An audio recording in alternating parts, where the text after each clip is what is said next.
My name is Hiral Pura and today I will discuss with you about atoms and molecules. In it, first I will tell you about what is chemical reaction. Chemical reaction वो होता है जिसमें कुछ चीज़ें आपस में combine होती हैं और रिएक्ट करती हैं। रिएक्ट करने के बाद में कुछ नया प्रोडक्ट क्रिएट करती हैं। तो मैं आपको एक एग्जांपल देती हूँ ताकि आप अच्छे से समझ पाए। जो आपकी मदर को अगर टी बनानी है तो आपकी मदर ने मिल्क लिया, आपकी मदर को टी बनानी तो आपकी मदर ने मिल्क लिया प्लस शुगर ली plus water plus tea leaves, इन सबको मिलाने के बाद मिलाया हमने, इन सब को कंबाइन किया। ये सब कंबाइन होकर इन सब ने रिएक्ट किया। रिएक्ट करने के बाद हमारे इन्होंने प्रोडक्ट क्रिएट किया टी।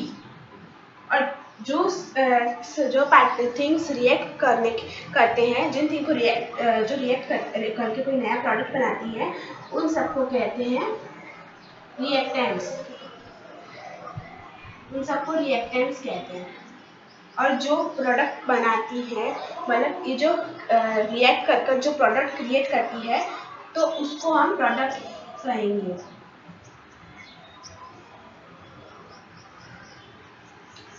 समझ में आ गया?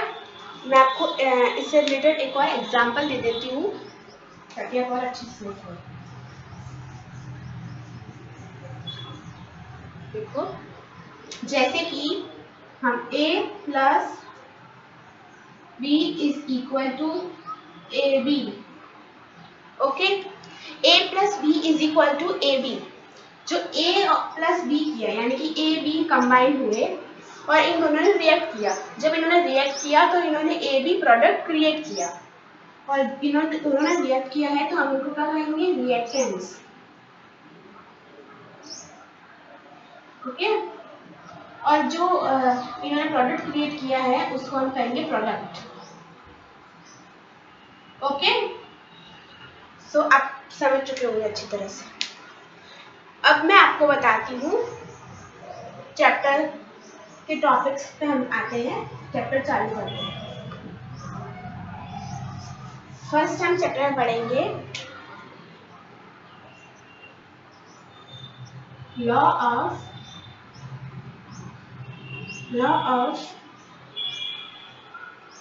Chemical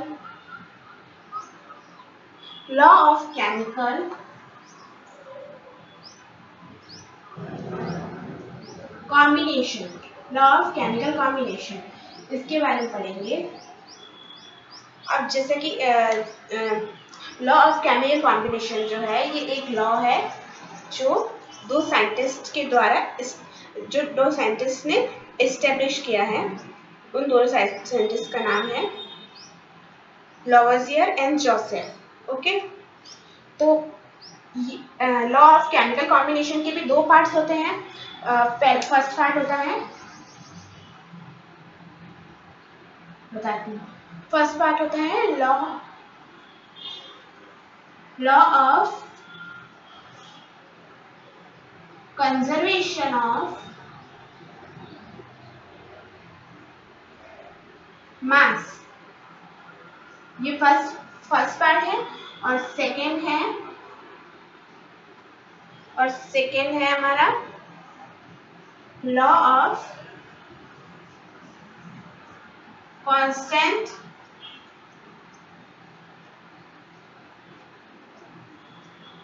proportion. ओके, तो ये दो पार्ट है इसके, जिस केमिकल कॉम्बिनेशन के। इन दो लॉज है। ये दो लॉज को आपको डिटेल से समझना है।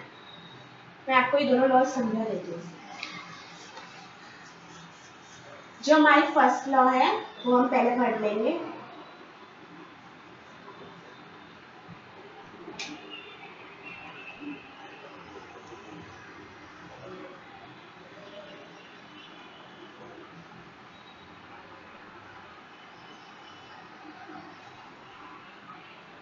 लॉ ऑफ कंजर्वेशन ऑफ मास। इस लॉ के अंदर क्या होता है मैं आपको बता देती हूँ। अकॉर्डिंग टू इट,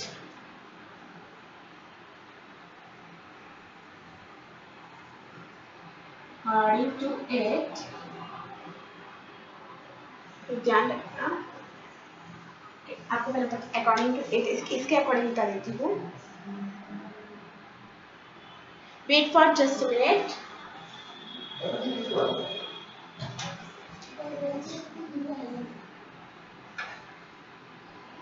हाँ, so law of conservation of mass के अंदर according to it matter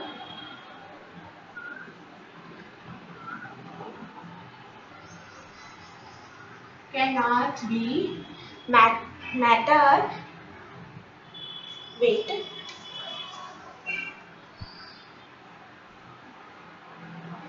cannot be okay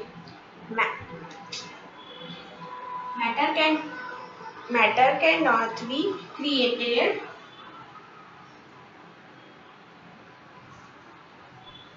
nor be destroyed.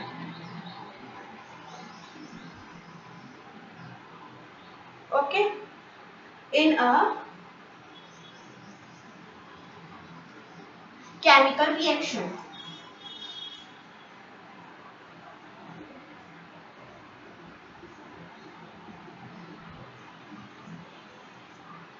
मैं आपको इसके बारे में बताती हूँ। अकॉर्डिंग टू इट जो मैटर होता है वो ना तो क्रिएट होता है और ना ही डिस्ट्रॉय होता है केमिकल रिएक्शन में। इसका मतलब है कि आपने अगर मेटल की जो कैपेसिटी ली है केमिकल रिएक्शन के अंदर, जो रिएक्टेंट्स जितने भी आपने कैपेसिटी में लिए हैं, जितने भी क्वांटिटी में लिए हैं, उतने ही क्वांटिटी के रहेंगे। उससे ना तो कम होंगे और ना ही बढ़ेंगे, ना ही डिस्ट्रॉय होंगे और ना क्रिएट होंगे। एग्जाम्पल आपको देती हूँ, आपको समझ नहीं आया तो एग्जाम्पल है A प्लस बी। अब आपने A प्लस बी लिया तो A प्लस बी के अंदर A अगर लिया 4 ग्राम का और B लिया 6 ग्राम का is equal to A B में ही इतना ही रहेगा। A 4 ग्राम का ही रहेगा और B 6 ग्राम का रहेगा। यानी कि ना ही जो ये रिएक्ट करने के बाद जो प्रोडक्ट क्रिएट करेंगे उस प्रोडक्ट के अंदर ना तो इसकी कैपेसिटी बढ़ेगी और ना ही कम होगी, ना इसकी क्वांटिटी बढ़ेगी और ना ही कम होगी। Okay,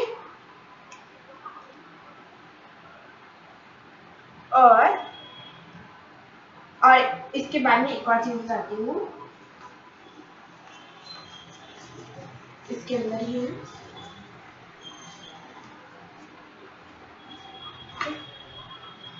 in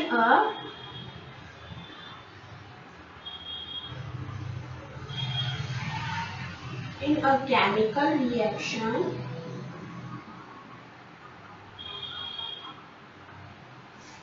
in a chemical reaction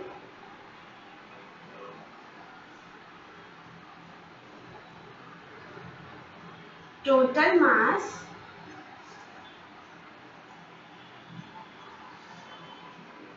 mass of product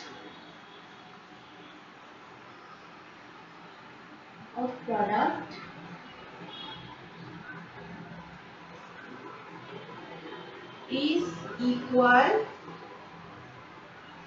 to total mass of reactants।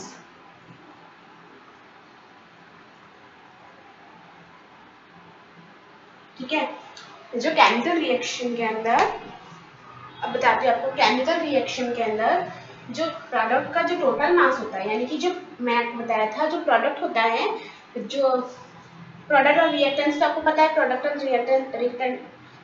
Reactants क्या होता है वो तो आपको पता है।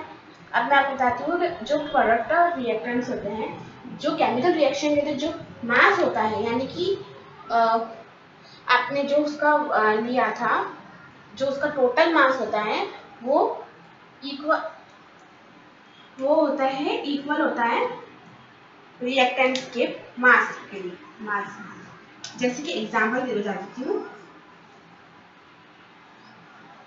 वो A प्लस बी लिया हमने।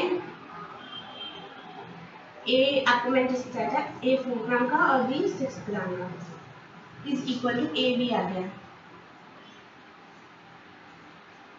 ए बी में ये 4 ग्राम का और बी हो गया 6 ग्राम का। अभी दोनों को हमने प्लस कर दिया तो हो गया 10 ग्राम। 10 ग्राम का हो गया। अब जब ये 10 ग्राम का हुआ और देखो आप इसका मास देख लो, इसका 4 ग्राम है, इसका 6 ग्राम है और इसका भी यही है। हमने इनका टोटल किया तो 10 आ गया, तो अगर हम इनका टोटल करेंगे तो भी 10 ही आएगा।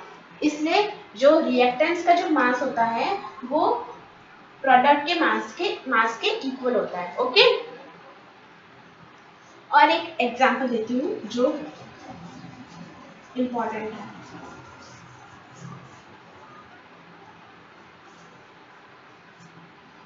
उसके अंदर फॉर एग्जांपल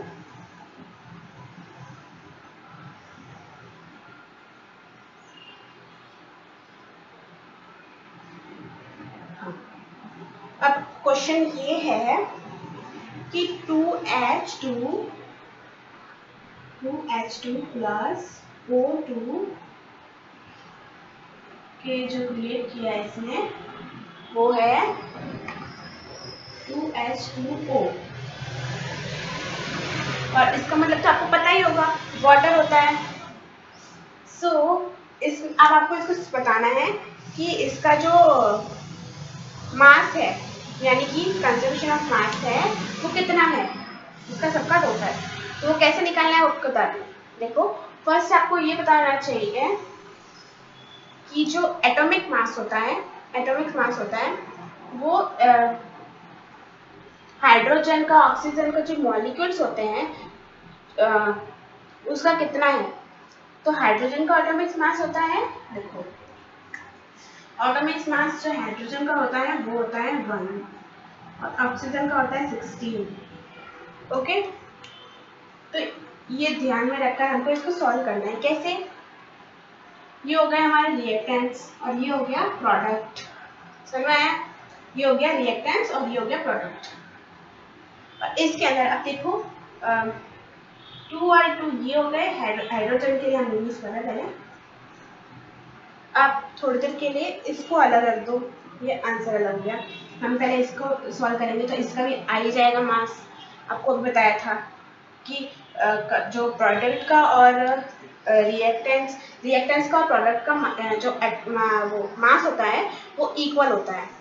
ठीक है, तो इनको 2 और 2 4 हो गया हाइड्रोजन के लिए, तो 2 मॉलिक्यूल 2 एटम है इसमें, तो 4 और इसका जो एटॉमिक मास था 1 था तो 4 को 1 से मल्टीप्लाई कर देंगे, प्लस करेंगे जो और 2 है तो इसमें 2 है एटम, 2 आ जाएगा, इनटू जो इसका एटॉमिक मास है वो 16 से मल्टीप्लाई कर दें, 4 × 1 4 plus 2 × 16 32। Okay, is equal to 36 आ गया हमारा।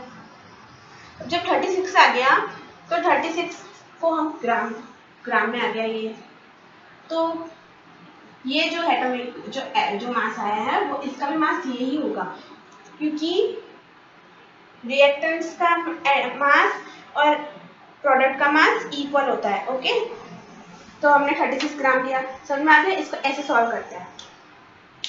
ओके,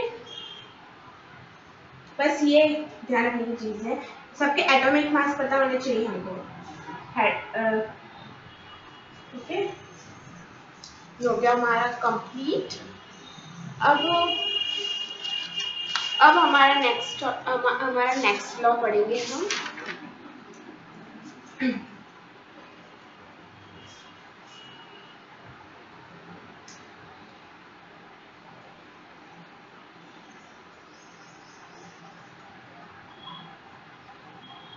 लॉ ऑफ कांस्टेंट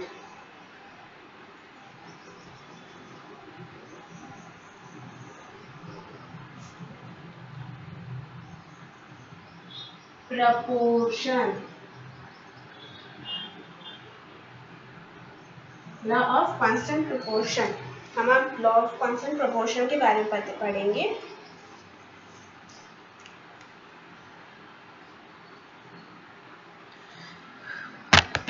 ये है हमारा सेकेंड लॉ। फर्स्ट लॉ हमने पढ़ लिया, लॉ ऑफ कंजर्वेशन ऑफ मास। अब सेकेंड लॉ पढ़ेंगे, लॉ ऑफ कांस्टेंट प्रोपोर्शन। हम पहले लिखेंगे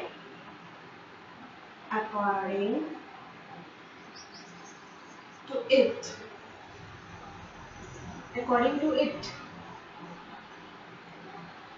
in a pure chemical compound, in a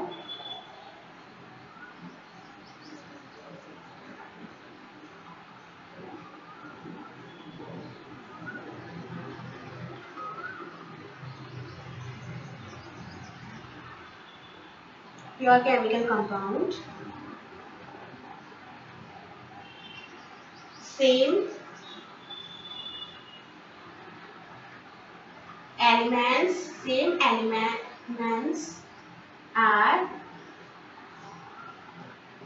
elements are present in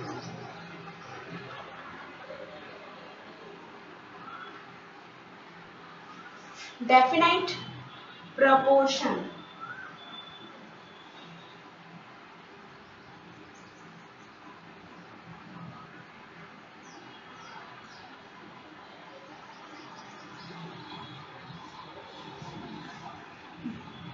Definite proportion by mass volume,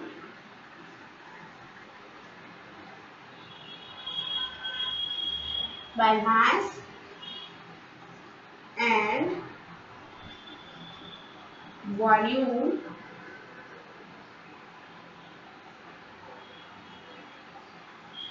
irrespective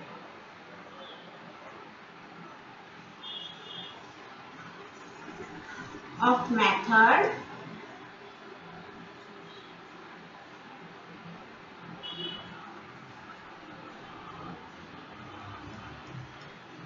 of preparation.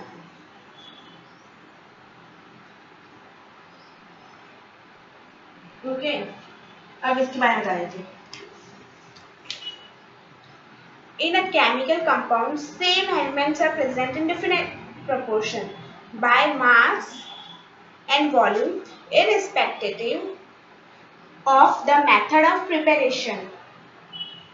जो इसके अंदर होता है, जो प्योर केमिकल जो कंपाउंड होता है, यानी कि जैसे कि आपको अगर कार्बन डाइऑक्साइड बनानी है तो कोई भी आपको जो प्रोडक्ट बनाना है तो उसके लिए आपको उसकी क्वांटिटी उसका मास बता दिया होता है कि इतना जो मास होता है, इतना मास उसका रेशियो होना चाहिए, इतना उसका वॉल्यूम और इतना मास होना चाहिए उसके अंदर, तभी वो कंपाउंड बनेगा, तभी वो प्रोडक्ट बनेगा।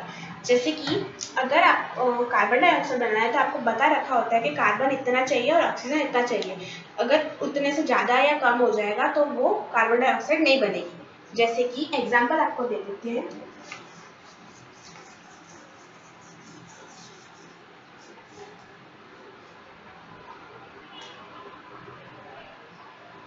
जैसे कि एग्जाम्पल ये है कि to make carbon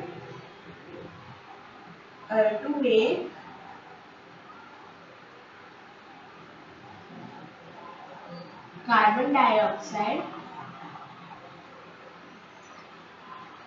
to make carbon dioxide हम लोग क्या क्या लेंगे, हम लेंगे कार्बन के लिए हम कार्बन लेंगे और लेंगे ऑक्सीजन O2। ये हमारा कार्बन और ये है ऑक्सीजन। Okay, understand? ये कार्बन है और ये ऑक्सीजन है। अब हमको ये बता रखा है कि इतना हमको कार्बन लेना है और इतना ऑक्सीजन लेना है, तभी कार्बन डाइऑक्साइड बनेगा, नहीं तो नहीं बनेगा। जैसे कि मैं आपको इसका रेशियो ऑफ वॉल्यूम बता देती हूँ। रेशियो ऑफ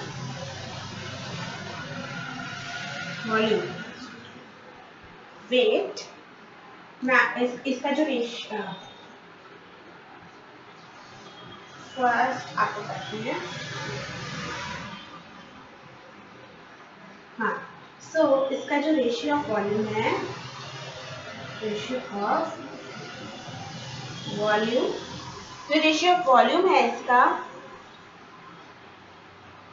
उसके अंदर जो कार्बन है, उसका जो रेशियो ऑफ वॉल्यूम है, उसमें कार्बन हमको चाहिए 1, कार्बन और ऑक्सीजन को 1:2 चाहिए।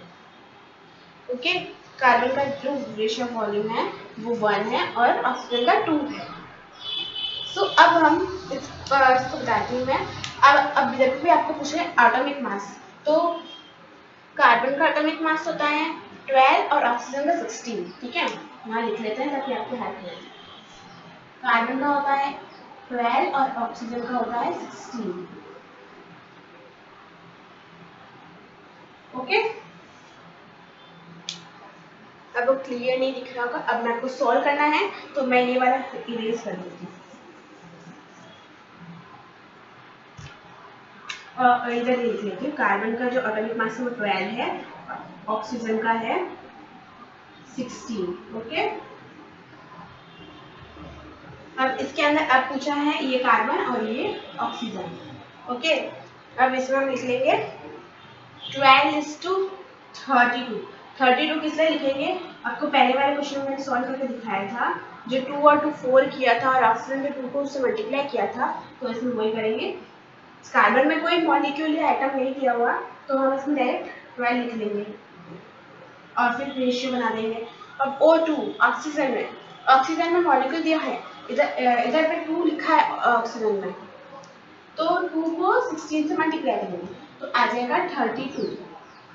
ओके, अब हम इसको डिवाइड करें। अब हम इसको कट कर देंगे। ये आ गया हमारा 6,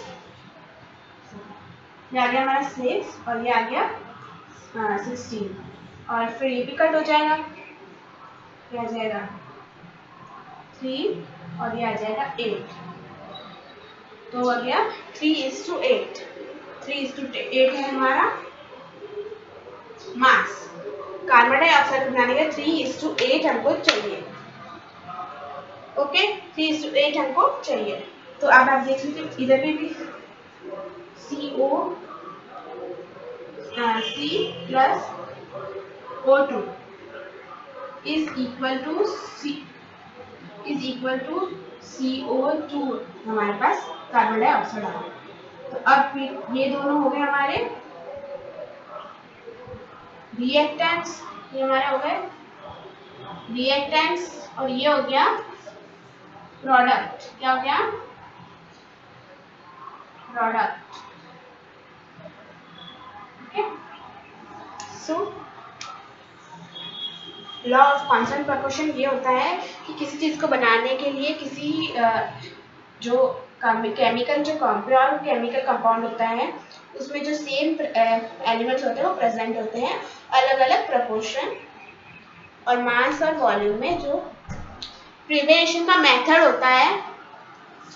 ओके, सो ये हो गया हमारा law of constant proportion. Okay, so अब हमारा आएगा एटम। एटम के बारे में हम सेकेंडली पढ़ेंगे। Atom, wait for just a minute, I am coming. हाँ, ओके, सो एटम के अंदर हम ये देखो, ये है it is the smallest, it is the smallest, we do the I erase and write it. It is the smallest particle of an, it is the smallest particle, it is the smallest particle of an element which may or may not independent, may or may not have an independent existence. Okay so जो atom होता है ये बहुत smallest particle होता है element का, जो कि इंडिपेंडेंट एग्जिस्टेंस होता भी है और नहीं भी होता है। ये आपको इसके बारे में बाद में बताया जाएगा। तो फर्स्टली मैं आपको एटम की जो कैरेक्टरिस्टिक्स है वो बता देती हूँ। So wait for me, I am coming.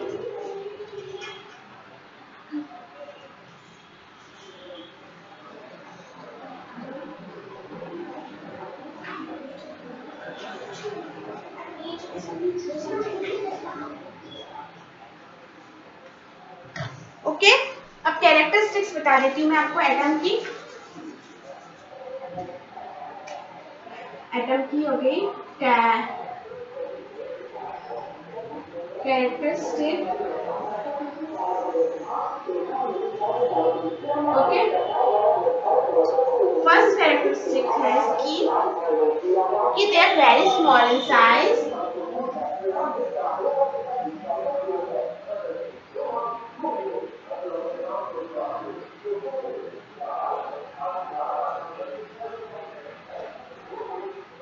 They are very small in size. They are very small in size. वो साइज में बहुत छोटे होते हैं। ओके सेकेंड है their size in their size is measured. Their size is measured in unit. Okay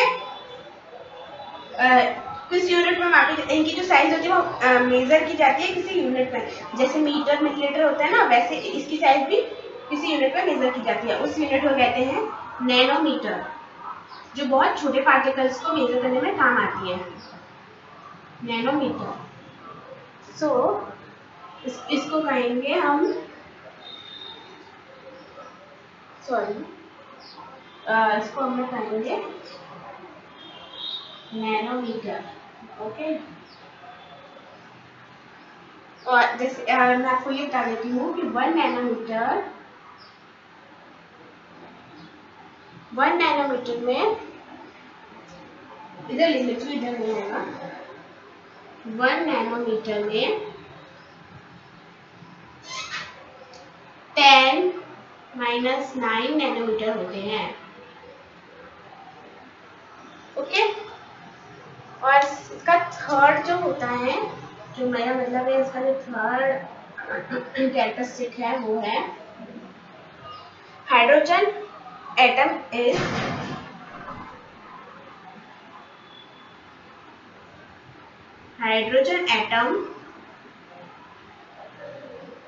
is smallest of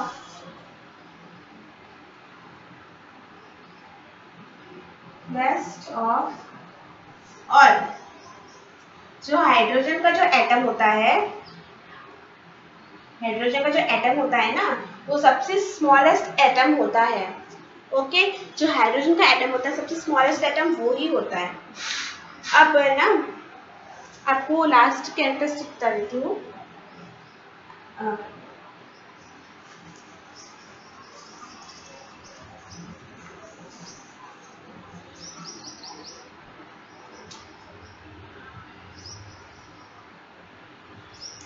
last characteristic है it's size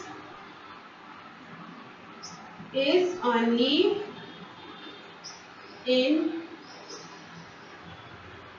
its size is only in 10⁻⁹ nanometer। Okay 10-10 nanometre में इसकी size major की गई है, सिर्फ इसमें इसको major किया जाता है।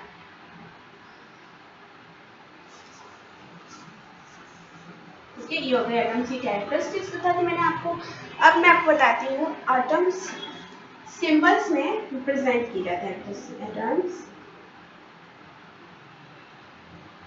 Are represented in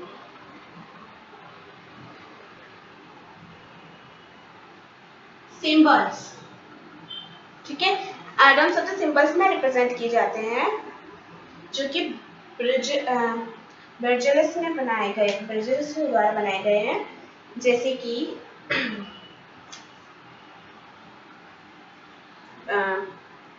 wait I am tell you,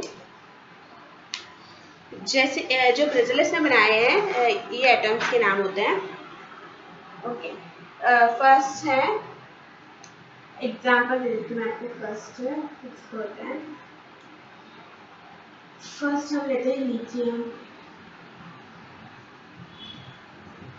lithium आपको लिखना है, हम पूरे लिखने के बजाय उसको सिंबल्स में लिखते हैं, इसका शॉर्ट नेम में लिखते हैं Li।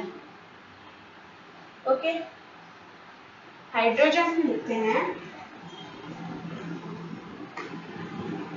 हाइड्रोजन में हम लिखेंगे H। ओके एंड सोडियम में लिखेंगे Na और पोटेशियम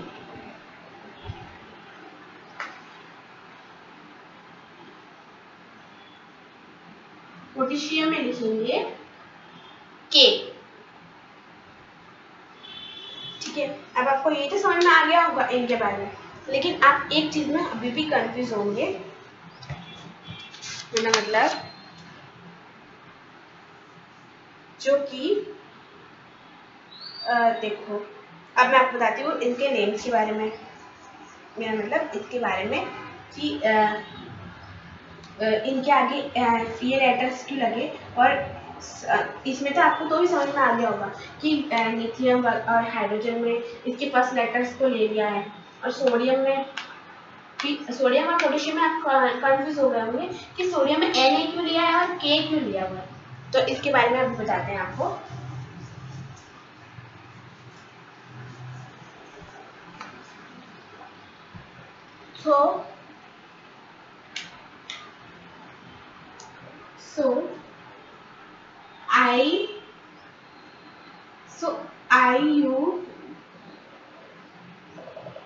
IUPAC ये जो है ये शॉर्ट फॉर्म है, और इसकी फुल फॉर्म है इंटरनेशनल यूनियन, शॉर्ट फॉर्म है international union pure and applied chemistry. Okay so इसके अंदर इसने कुछ नाम बना रखे हैं इनके बारे में, जो हाइड्रोजन वगैरह होते हैं, हाइड्रोजन लिथियम और ऐसे जो मेटल्स होते हैं, इनके बारे में उसने नेम बना रखे हैं, जो सिर्फ इंडिया में नहीं बहुत सारे कंट्रीज में यूज आते हैं। हाइड्रोजन के लिए H, लिथियम के लिए Li। ये तो आप समझ गए होंगे कि इसके लिए फर्स्ट लेटर्स यूज किए जाते हैं, और फर्स्ट लेटर हमेशा इसके अंदर कैपिटल लिखा जाता है और सेकेंड लेटर स्मॉल लिखा जाता है। अब एग्जाम्पल दिखा देती हूँ। एग्जाम्पल इसमें capital letter, first letter small, second letter capital, first letter capital, second letter small, ये लिखा जाता है। समझा देती हूँ, जैसे कि हमको लीड लिखना है, लीड का जो होता है नेम वो होता है PB। ओके अब हम ये PB ये राइट लिखा हुआ है, राइट मतलब ये सही तरीके से लिखा हुआ है। अब हम अगर इसको PB को ऐसे लिख देंगे तो नहीं चलेगा ना, PB या फिर PB, ये दो तरीके, से हम लोग नहीं लिख सकते, हमको P B first letter capital second letter small और में ही लिखना है। ओके, ये हो गया ये वाला। अब बताती हूँ कि इस जो स्पेलिंग में जो नेम नहीं है उस नाम से क्यों बुलाया जाता है इनको। तो उसके लिए होता है जो symbols of few elements, symbols of few elements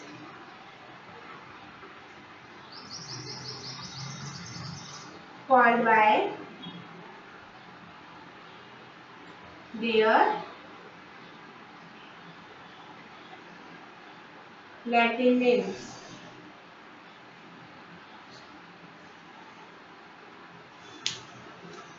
कुछ एलिमेंट्स के जो सिंबल्स होते हैं वो उनके लैटिन नेम से जाने जाते हैं, यानी कि एग्जाम्पल भी दूंगी मैं आपको। तो एग्जाम्पल ये है, एग्जाम्पल में है कि जैसे कि सोडियम है, सोडियम है, उसका लैटिन नेम है नेट्रियम। Okay, natrium. अब सोडियम को हम SO या दूसरे नाम से नहीं बुलाते, हम सोडियम को नेट्रियम Na इसके बोलते हैं सोडियम। ओके, पोटेशियम का जो लैटिन नेम है वो है कैलियम। तो हम पोटेशियम को के से प्रोनाउंस करते हैं। के है पोटेशियम का सिंबल। कुछ लैटिन नेम्स होते हैं जिनके बारे में बहुत सारे लैटिन नेम्स होते हैं, बहुत सारे एलिमेंट्स के। बताती हूँ एटॉमिक मास ऑफ एलिमेंट्स का एटॉमिक मास बताती हूँ, मास के बारे में बताती हूँ।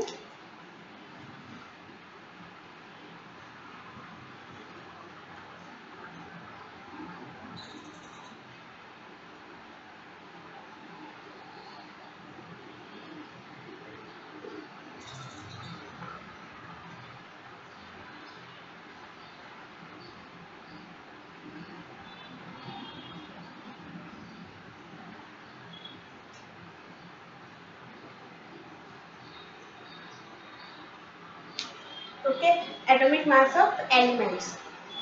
तो इसके अंदर absolute mass of atom can't be measured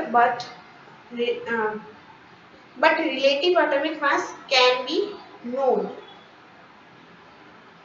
यानी कि आइसोलेट यानी कि होता है कि जो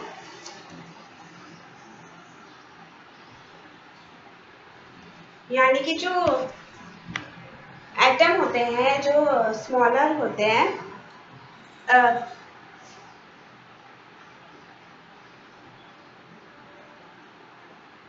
हम जो एटम्स जो होते हैं जो स्मॉलर होते हैं साइज में, उनको आइसोलेट नहीं कर सकते। रिलेटिव मीन्स जो मैंने आपको इस सेंटेंस बताया, absolute atomic mass of atom, absolute atomic mass of an atom and absolute atomic mass of an atom can't be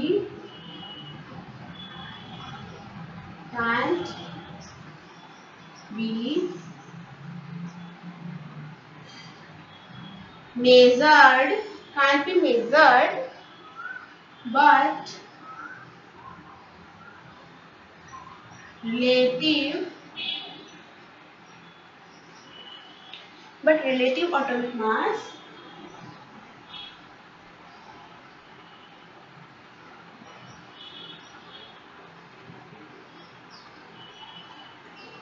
atomic mass can be known.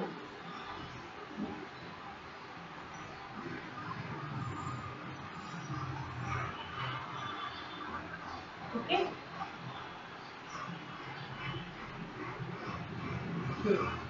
अब इस सेंटेंस में है कि मैं आपको बता जो एटम होता है इसका पहले तो हम इसको आइसोलेट नहीं कर सकते क्योंकि बहुत छोटा होता है। हम जो एटम को है ना आइसोलेट नहीं कर सकते क्योंकि इसकी साइज बहुत ही छोटी होती है। ओके।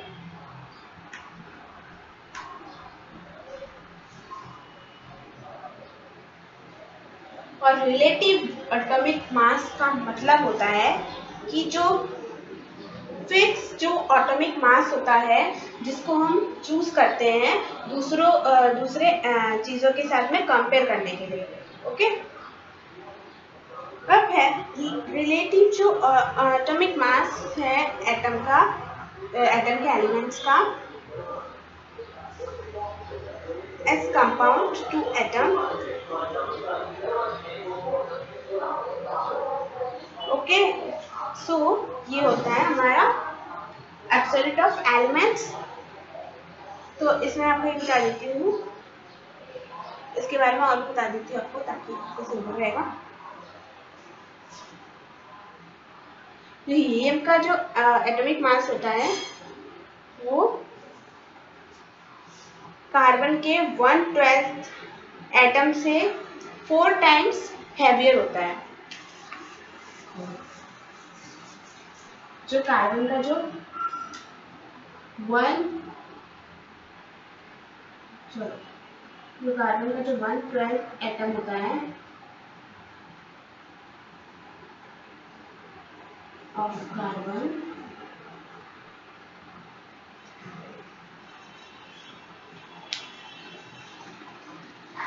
ये 1/12 एटम होता है जो कार्बन का उससे 4 टाइम्स हैवियर होता है। और उससे 4 टाइम हैवियर होता है। क्या होता है हैवियर? 4 टाइम्स होता है ना हीलियम।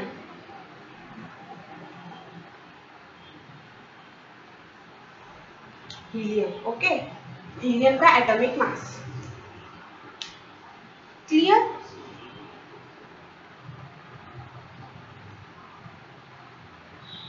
सो सोडियम का जो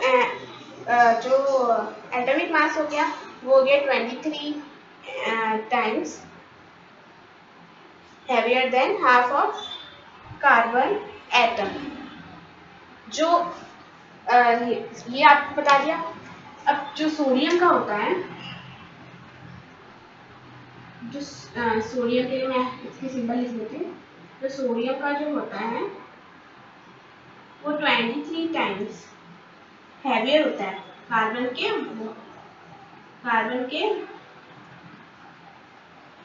1/12 एटम से। कार्बन के 1/12 एटम से। Okay clear. और ये जो हीलियम का जो एटॉमिक मास होता है वो 1/12 हैवियर 4 टाइम्स हैवियर होता है 1/12 एटम ऑफ कार्बन से। और जो कार्बन सोडियम का जो होता है 23 टाइम्स हैवियर होता है कार्बन से, कार्बन के 1/12 एटम से। ओके। सो अब बात आती है, हम कंसिडर करते हैं कि कार्बन का हमने रिलेटिव मास लिया हुआ है यानी कि फिक्स्ड मास लिया हुआ है जो जिसको हम दूसरों से कंपेयर करेंगे। यानी कि फिक्स्ड मास हमने कार्बन का क्या लिया है 1/12। ये जो होता है ये हमने कार्बन का फिक्स्ड मास लिया हुआ है कितना 1/12। ओके। ये हमने कार्बन का फिक्स लिया हुआ है मास जिसको हम दूसरों से सबसे कंपेयर करेंगे। हमने इसको हीलियम से कंपेयर किया फिर सोडियम से कंपेयर किया तो वैसे ही ये हो गया कार्बन का रिलेटिव मास जो कि इसको हम 2 आइसोलेट फॉर्म है कार्बन की भी। फर्स्ट है C12 और सेकेंड है C14। ओके, ये दो रिलेटिव मास है, सॉरी दो आइसोलेट फॉर्म है कार्बन की, दो आइसोलेट, इसको हम आइसोलेट कर सकते हैं। इसको आपको जानना चाहिए कि मॉलिक्यूल के बारे में।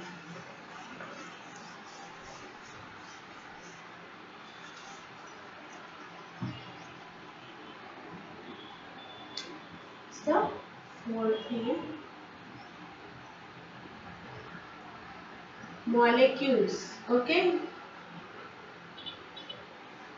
मॉलिक्यूल्स होते क्या है? मॉलिक्यूल्स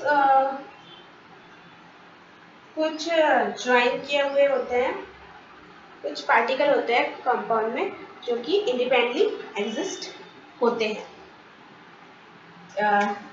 देखिए, the smallest particle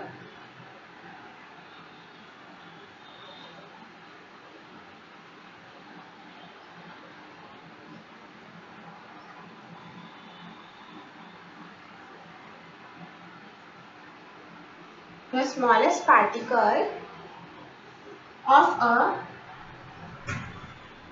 the smallest particle of a compound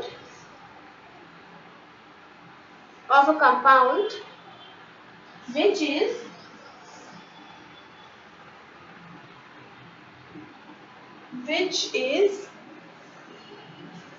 can see properly, which is able to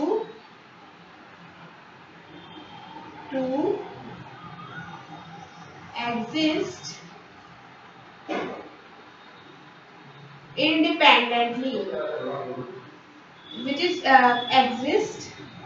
able to exist independently.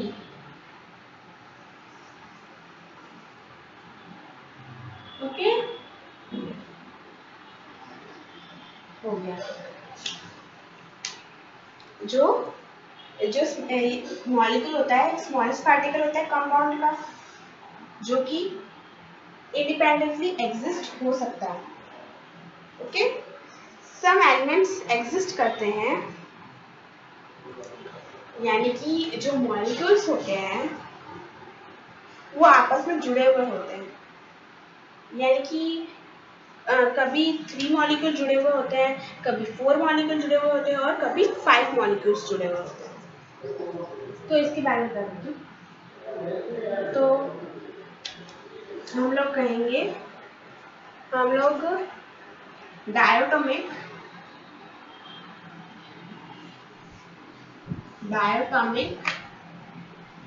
कहेंगे जब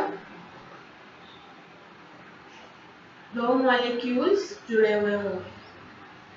जब दो मॉलिक्यूल्स जुड़े तो हम उसको डायटोमिक कहेंगे, और जब 3 मॉलिक्यूल्स जुड़े तब इसको कहेंगे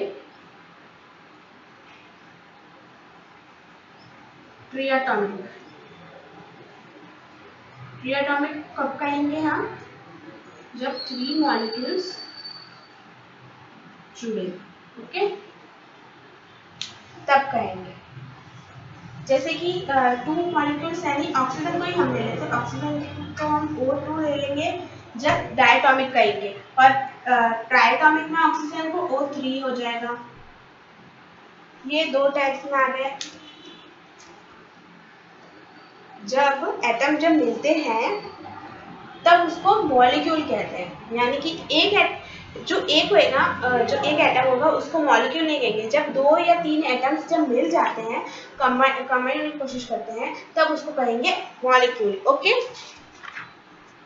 जैसे कि है ना, हम ऑक्सीजन ले लेंगे, ऑक्सीजन के जो मॉलिक्यूल और एटम्स होते हैं हम उसको लेते हैं, मॉलिक्यूल्स लेते हैं हम आगे और एटम नीचे की तरफ लिखते हैं। देखो ये ऑक्सीजन है, इसके 2 एटम हैं, is equal to 2 molecule of oxygen, okay, और 3 लिख लेते हैं, is equal to 3 oxygen molecule. और सल्फर के लिए 8 एग्जिस्ट करते हैं, तो सल्फर का आ गया सल्फर के लिए आ गया S8 is equal to 8S sulphur. Okay, वैसे ही ये सारे हो जाएंगे। मॉलिक्यूल जो होता है स्मॉलेस्ट पार्टिकल होता है कंबाइन का, और मॉलिक्यूल्स एटम्स को कंबाइन करने से बनता है। ओके, जैसे sorry, molecules always exist independently. जो मॉलिक्यूल्स होते हैं वो हमेशा इंडिपेंडेंटली एग्जिस्ट करते हैं। अभी मैंने आपको बताया फॉस्फोरस जो होता है वो फोर एटम्स होता है उसके अंदर जो मॉलिक्यूल बना रहे हैं। Molecule which are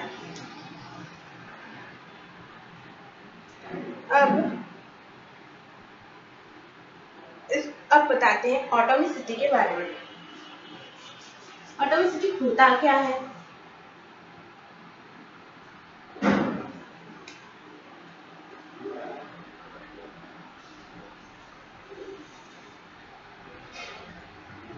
atomicity first ये बता रहे हैं एटॉमिसिटी होता क्या है। It is number of atom in a molecule of A compound. It is a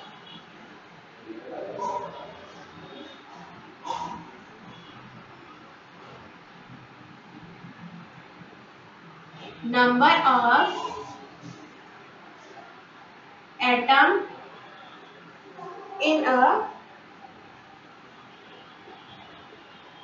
it is a number of atom in a molecule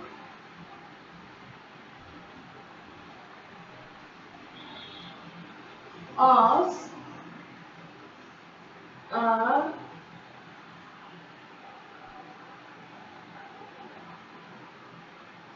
compound। Okay, ये जो होता है नंबर ऑफ एटॉमिसिटी होता है जो बताता है जैसे डायटोमिक और ट्राइटोमिक की, जैसे कि कितने एटम्स कितने में लगेंगे। जैसे कि आपने एटम्स यूज किए हैं, मेरा मतलब एटम्स, दो एटम्स को डायटोमिक कहते हैं। 3 एटम्स मिल जाए मिलके जब मॉलिक्यूल बनाएंगे तो उसको ट्राइटोमिक कहते हैं। और वैसे ही 2 एटम से ज्यादा मिलते हैं तो उसको कहेंगे सो। ओके, मोनोटॉमिक क्या होता है? फर्स्ट मैं बताती 4 टाइप के एटम्स होते हैं अंदर हमारे। 4 टाइप्स के एटम्स हम 4 टाइप्स के एटम्स के बारे में पढ़ेंगे। फर्स्ट एटम हो जाएगा सॉरी 4 टाइप के एटम ही 4 टाइप के मॉलिक्यूल्स हो जाएंगे जो आपस में कंबाइन होते हैं। फर्स्ट हमारा हो गया मोनोटॉमिक, मोनोटॉमिक, मोनोटॉमिक। सेकेंड हो गया डायटोमिक। थर्ड हो गया ट्राइटोमिक।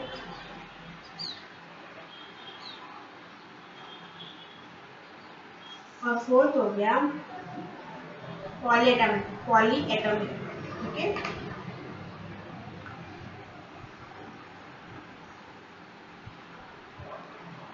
सो देखो, मोनोएटॉमिक वो होता है जिनमें जो एटम्स होते हैं उनको कंबाइन करने की जरूरत ही नहीं पड़ती।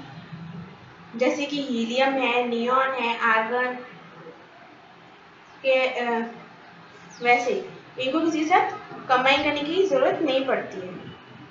ठीक है, डायटोमिक में दो एटम्स कंबाइन होते हैं, ट्राइटोमिक में 3 एटम्स कंबाइन होते हैं, और पॉलीएटॉमिक में होते हैं 4। ठीक है, 4 एटम्स या 4 से ज्यादा एटम्स जब कंबाइन होते हैं तो उसको पॉलीएटॉमिक कहेंगे। जैसे कि मैंने आपको एग्जांपल दिया था, फोस्फोरस के 4 एटम्स हो गए, सल्फर के 8 होते हैं, वैसे ही इसमें भी है। ओके, अब नेक्स्ट हम टॉपिक पे आ जाते हैं कंपाउंड्स।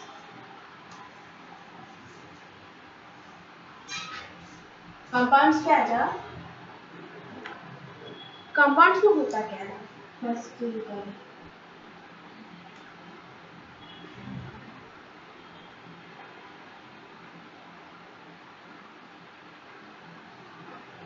Compounds, okay. कंपाउंड्स में atoms of different elements, atoms are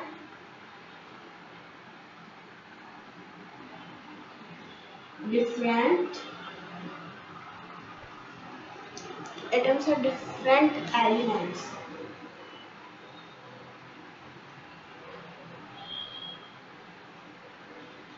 Atoms are different element. Atoms are different element with elements combined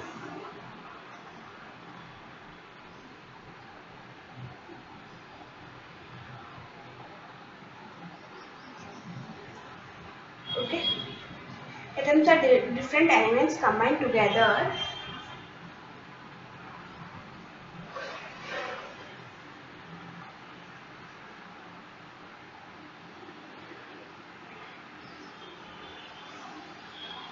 in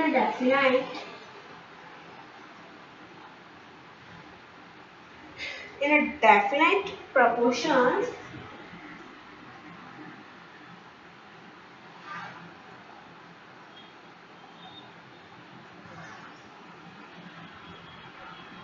to form a compound. Okay. Atoms are different elements combined together in a definite proportion to form a compound. Okay. जब दो elements जब combine होते हैं एक दूसरे के साथ में तो वो फिक्स रेशियो वॉल्यूम और मास में कंबाइन होते हैं। जैसे कि कार्बन डाइऑक्साइड मैंने आपको बताया था इसका रेशियो ऑफ वॉल्यूम था 1:2 और मास था 3:8। ठीक है, कार्बन CO2 का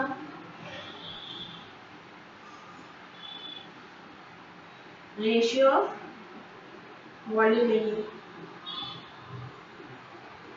और ये मास है। इसके जो फिक्स जो होते हैं रेशियो मतलब फिक्स वॉल्यूम मास और रेशियो होते हैं वो फिक्स रहेंगे। इस फिक्स रेशियो पे इस फिक्स मास पे ये मेक होता है यानी ये बनता है तो उसको कहेंगे ये कंपाउंड हो गया। ठीक है, molecules are written in their respective molecular formula. कुछ मॉलिक्यूल्स होते हैं जो रिस्पेक्टिव मॉलिक्यूलर फॉर्मूला में लिखे जाते हैं जिसकी मॉलिक्यूल्स को रिप्रेजेंट करने का तरीका होता है मॉलिक्यूलर फॉर्मूला। जो मॉलिक्यूल्स होते हैं उनको रिप्रेजेंट करने का तरीका होता है मॉलिक्यूल फॉर्मूला। मॉलिक्यूल फॉर्मूला क्या होता है? मॉलिक्यूल्स को रिप्रेजेंट करने का तरीका। ओके, जैसे कि कार्बन डाइऑक्साइड का मॉलिक्यूल फॉर्मूला क्या है? ठीक है, कार्बन डाइऑक्साइड का मॉलिक्यूल फॉर्मूला क्या है इसका? CO2 हो गया कार्बन डाइऑक्साइड का।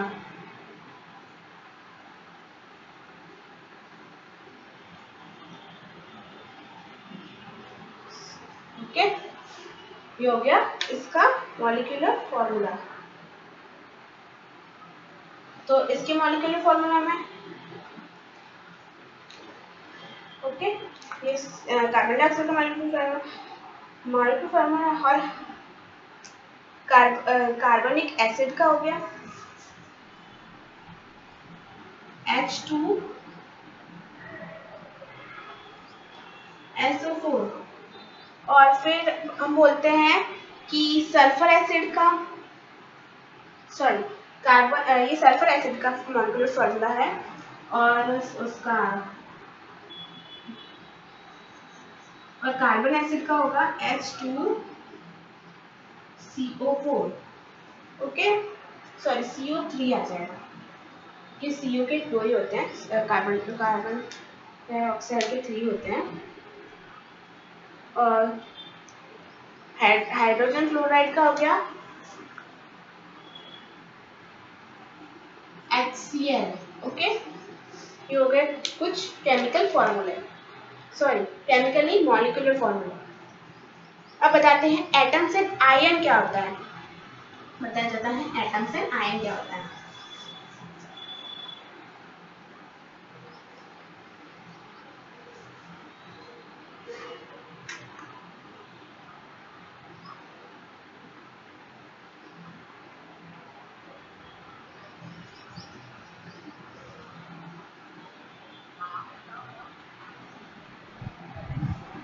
आयन, आयन क्या होता है? आयन वो होता है जब एटम होता है, वो आप जानते हैं जो एटम होता है वो एलिमेंट का स्मॉलेस्ट पार्टिकल होता है। जो स्मॉलेस्ट पार्टिकल ऑफ एटम होता है, sorry smallest particle of element होता है एटम, ठीक है। जो कि 3 टाइप्स होते हैं। जो आयन कैसे कहते हैं, एटम ही आयन होता है, लेकिन इसमें ये बात है कि जो एटम होता है, यानी कि एटम होता है, एटम आयन में कैसे बदल जाता है, उसको एटम तो कहते हैं, पर आयन क्यों कहते हैं वो बताया जाता है कि जब एटम पे चार्ज लग जाए पॉजिटिवली, नेगेटिवली एंड न्यूट्रल, तब उसको कहेंगे आयन। जब एटम पे चार्ज लग जाए तब वो आयन हो जाएगा। जैसे कि 3 टाइप्स के चार्जेस पार्टिकल होते हैं आयन के। फर्स्ट होता है नेगेटिवली चार्ज पार्टिकल्स, सेकेंड होता है पॉजिटिवली चार्ज पार्टिकल्स, और थर्ड होता है न्यूट्रल पार्टिकल्स।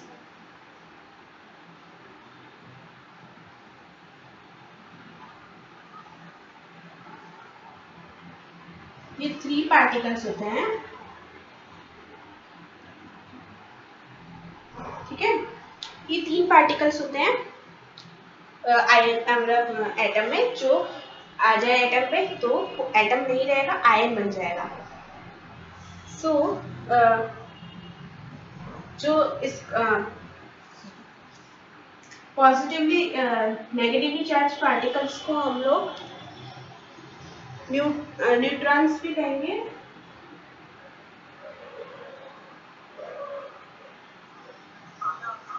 और पॉजिटिवली चार्ज को प्रोटॉन्स कहेंगे।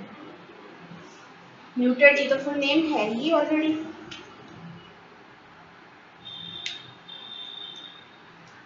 Sorry there are some mistake.